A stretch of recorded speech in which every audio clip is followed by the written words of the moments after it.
চারিদিকে কত কিছু ঘটছে, ঘটছে ঘটছে মুখে মুখে ঘটনা যা রটছে, ঘটছে ঘটছে আড়ালে প্রকাশ্যে যা বলছে, তাই নিয়ে ক্যামেরা চলছে, ক্যামেরা চলছে, ক্যামেরা চলছে, ক্যামেরা চলছে। বৃষ্টির ফোঁটা পড়লেই কলকাতার রং যেন কেমন বদলে যায়। ধুলো মাখা রাস্তা ধুয়ে যায়, পুরনো দেওয়াল ভিজে ওঠে, আর শহরের বুকের ভেতর থেকে ভেসে আসে এক চেনা স্নিগ্ধ সুর। সেই সুরের নাম ট্রাম, শান্ত অথচ অবিচল। বৃষ্টি ভেজা দুপুরে যখন ট্রামের ঘণ্টা বেজে ওঠে, তখন মনে হয় শহরটা কথা বলছে। পুরনো দিনের স্মৃতি খুঁড়ে কেউ যেন বার করে আনছে মায়া ভরা সব ভালোবাসার গল্প। এই ট্রামযাত্রা শুধুই এক জায়গা থেকে আরেক জায়গায় যাওয়া নয়, এ এক অনুভব, এক ফিরে দেখা।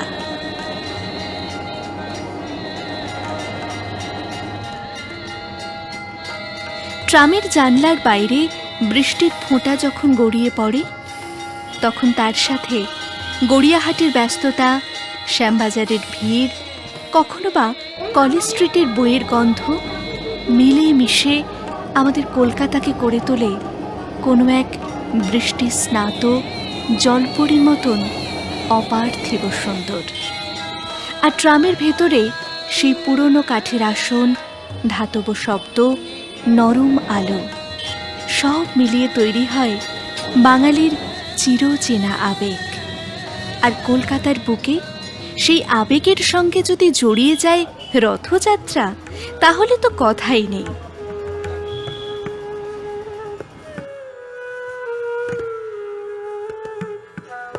1873 সাল থেকে ট্রাম শুরু হয় কলকাতায়।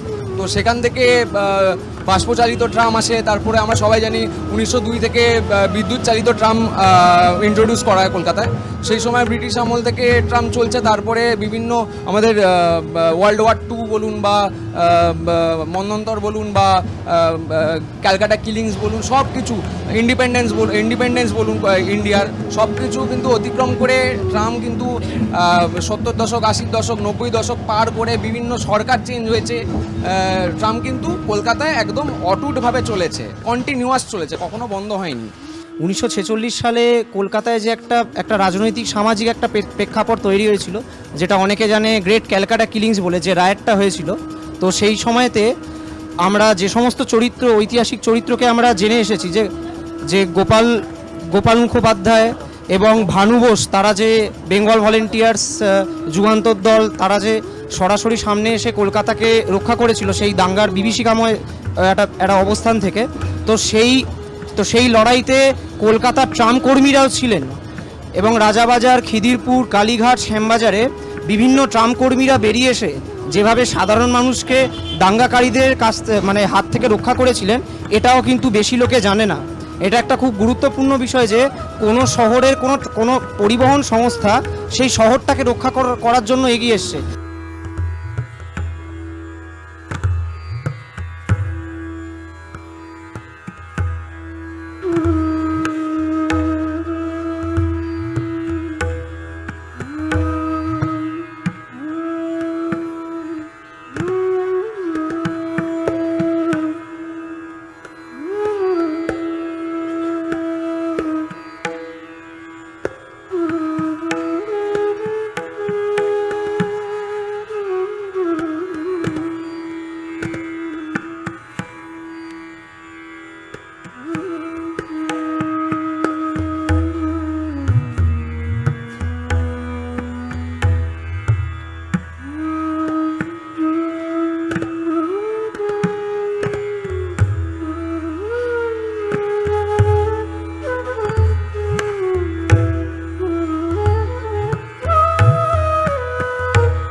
ট্রামে চললাম। নর্মালি এই রুটে আমি যাতায়াত করি না, বাট যখন আসি তখনও ট্রামটা সচরাচর পাওয়া যায় না। তো অনেক দিন পর ট্রামে উঠে ভালোই লাগছে, কিন্তু এই ট্রামটা যদি আরও রেগুলার বেসিসে বেশি পরিমাণে চালানো হয় তাহলে আরও ভালো লাগবে আর কি। ট্রাম যাত্রা এবং ক্যালকাটা ট্রাম ইউজার্স অ্যাসোসিয়েশন বা সিটিইউ এর উদ্যোগে পালিত হল এক অভিনব উৎসব, অবিনশ্বর ট্রাম লাইন ঐতিহ্যের রথযাত্রা। গড়িয়াহাট থেকে শ্যামবাজার পর্যন্ত এই অভিনব যাত্রায় বিশিষ্ট অতিথিদের সাথে উপস্থিত ছিলেন মাননীয় বিধায়ক শিল্পী রূপা গাঙ্গুলি।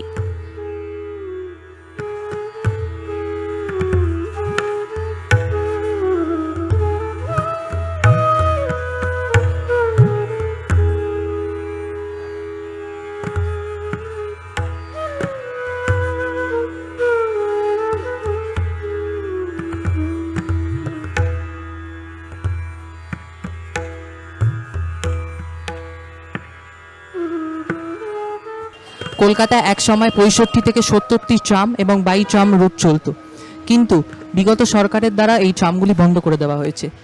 নতুন সরকার এসে তারা পরিবহন পরিকাঠামো উন্নয়নের ক্ষেত্রে তারা প্রথম জিনিসটাই যেটা ওরা হাইলাইট করেছে, যেটা হলো ইভি বাস কেনার সাথে সাথে ট্রামকেও ফিরিয়ে আনতে হবে।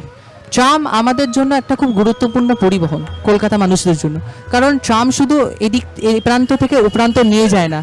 এই ট্রামের বসাটা একটা অনুভূতি, এর মধ্যে দিয়ে অনেক ইতিহাস ঐতিহ্য ছুটে যাচ্ছে। কলেজ স্ট্রিটের সামনে দিয়ে ট্রাম যাওয়া বা রবীন্দ্র সরণির ওপর দিয়ে ট্রাম যাওয়া, এগুলো একটা ঐতিহাসিক একটি চিত্র। তো এইগুলো যদি হারিয়ে যায়, যেগুলো বিগত সরকাররা চেষ্টা করেছে, তাহলে আমাদের কলকাতার ঐতিহ্য, Howrah bridge, Victoria Memorial, yellow taxi and tram, এগুলো তো মুছে যাচ্ছে। ট্রাম খুব গুরুত্বপূর্ণ একটি পরিবহন। তাই এই সরকারের প্রতি আমার পূর্ণ আস্থা রয়েছে, যেভাবে আমাদের মাননীয় পরিবহন মন্ত্রী অর্জুন সিং জানিয়েছেন যে ট্রামকে পুনরায় পুনর্জীবিত করা হচ্ছে বিভিন্ন নতুন প্রযুক্তি দিয়ে, টেকনোলজি দিয়ে, এবং মাননীয় অর্থমন্ত্রীও তার ফুল দিয়ে সাজানো ট্রামের কামরা যেন হয়ে উঠেছিল এক জ্বলন্ত মন্দির। ভেতরে সযত্নে অধিষ্ঠিত ছিলেন স্বয়ং জগন্নাথ দেব। আর এই অবিস্মরণীয় যাত্রার স্মারক হিসেবে যাত্রীদের হাতে তুলে দেওয়া হয় বিশেষ ব্যাচ। যাত্রীরা ভাগ করে নিলেন তাদের অভিজ্ঞতা। আজকে অনেক দিন পর ট্রাম দেখে খুব ভালো লাগছে। ট্রাম হলো কলকাতার ঐতিহ্য। মাঝে শুনেছিলাম ট্রাম বন্ধ হয়ে যাবে, মনটা একদম ভীষণ মন খারাপ হয়ে গেছিল শুনে। আবার শুনছি যে ট্রাম আবার নতুনভাবে চলবে, শুনে মনটা খুব আনন্দে ভরে উঠেছে। ট্রাম দেখলেই মনের ভেতরটা খুব খুব আনন্দ লাগে ট্রাম দেখলে। ট্রাম চলুক, ট্রাম আরও ট্রাম রাস্তায় নামুক, এগুলো আমরা চাই। আমি প্রায় ট্রেনে অনেক দিন পর চাপলাম। ট্রেনটা যদি রেগুলারই চলাচল করে তো আমাদের সবাই দর্শকের জন্য ভালোই হবে এবং পাবলিকের জন্য অনেকটাই ভালো হবে। এই ট্রামে আমাদের অনেকটাই কস্টলি সস্তা পড়ে যায় যারা ডেলি যাতায়াত করে তাদের জন্য, এবং স্কুলের বাচ্চা আছে, টাইমলি যদি চলে তো এবার আমার সবার জন্য ভালো হবে। এটি নিছকই কোনো উদযাপন নয়, এটি ছিল কলকাতার ঐতিহ্য রক্ষার এক লড়াই। পরিবেশ বান্ধব এই যানটিকে বাঁচিয়ে রাখার এক আকুল আবেদন। ট্রামযাত্রার কো-ফাউন্ডার এবং সিটিইউ এর সেক্রেটারি মহাদেব শি জানালেন, আমাদের প্রোগ্রামের নাম হচ্ছে অবিনশ্বর ট্রাম লাইন ঐতিহ্যের রথযাত্রা। তো আমরা এই দিনে কেন ট্রামযাত্রা করলাম, তার একটাই কারণ হচ্ছে যে আমরা সেলিব্রেট করছি। আমরা ট্রামযাত্রা আজ থেকে শুরু হয়েছিল 30 বছর আগে। আমরা কি সেলিব্রেট করছি, আমরা এই 30 বছর ধরে যে আন্দোলন করে আসছি কলকাতার ট্রামকে বাঁচানোর জন্যে, ট্রামযাত্রা এবং সিটি উভয় পক্ষ মিলে, তো সেটার আমরা এতদিন কোনো একটা আশা দেখতে পাচ্ছিলাম না। তো এখন নতুন সরকার এসে যখন ঘোষণা করেছেন যে ট্রামটাকে তারা আবার ফিরিয়ে আনতে চান, ট্রামটাকে নতুনভাবে মডার্ন করে কলকাতায় ফিরিয়ে আনতে চান, তো আমরা খুব আশাবাদী যে ট্রামটা আবার নতুন রূপে কলকাতায় ফিরবে। কারণ গত 30 বছর ধরে যে দুই সরকার ছিলেন, আমরা দেখেছি একের পর এক রুট বন্ধ হয়ে গেছে। 37 রুট থেকে আজকে 2টো রুট চলে এসছে, এবং আমরা নানা ধরনের আবেদন নিবেদন করেছি এবং আমাদের কোর্টেও পর্যন্ত যেতে হয়েছে। তো আমরা অলমোস্ট আশা হারিয়ে ফেলেছিলাম যে কি ট্রাম কি সত্যি থাকবে কলকাতায়, যদিও একেবারে আশা হারায়নি, একটা থিন লাইন, একটা ছোট্ট আশা জেগেছিল ট্রাম থেকে যাবে। এবং তো আজকে আমরা খুবই আনন্দিত যে সেই আশাটা হয়তো আমাদের পূরণ হতে চলেছে।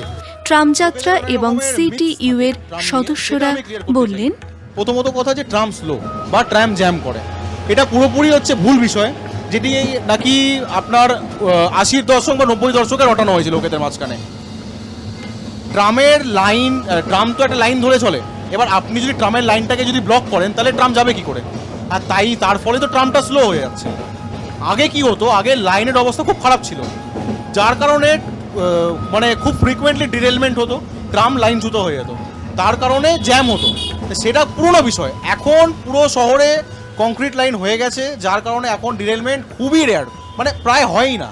তো এখন যানজটের বা স্পিড কমে যাওয়ার এই ফলস নিউজটা বলার কোনো মানে দের ইজ নো পয়েন্ট। এবার আপনি যদি রবিবারের দিন ট্রামে ওঠেন তাহলে আপনি ট্রামের আসল স্পিড কি হয় সেটা আপনি জানতে পারবেন, সেটা আপনি উপভোগ করতে পারবেন। আমাদের রুট যে টলিগঞ্জ থেকে বালিগঞ্জ 24/29 2024 সালে একটা খুব একটা বাজে একটা রিজনের জন্য 15 দিনের জন্য বন্ধ করা হয়েছিল। এবার সেই 15 দিনটা আজ 2 বছর হতে চলেছে। অগাস্ট মাসের 1 তারিখে বন্ধ হয়েছে। ওই রুটে যে ট্রামে উঠবে সেই বুঝতে পারবে যে ট্রামের আসল স্পিড কী। আধ ঘন্টার মধ্যে বা তারও কম 25 মিনিটের মধ্যে টলিগঞ্জ থেকে বালিগঞ্জ পুরো পৌঁছানো যেত আরামসে।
বর্তমানে দুটো রুটে ট্রাম চলছে, 25 নম্বর এবং 5 নম্বর শ্যামবাজার থেকে।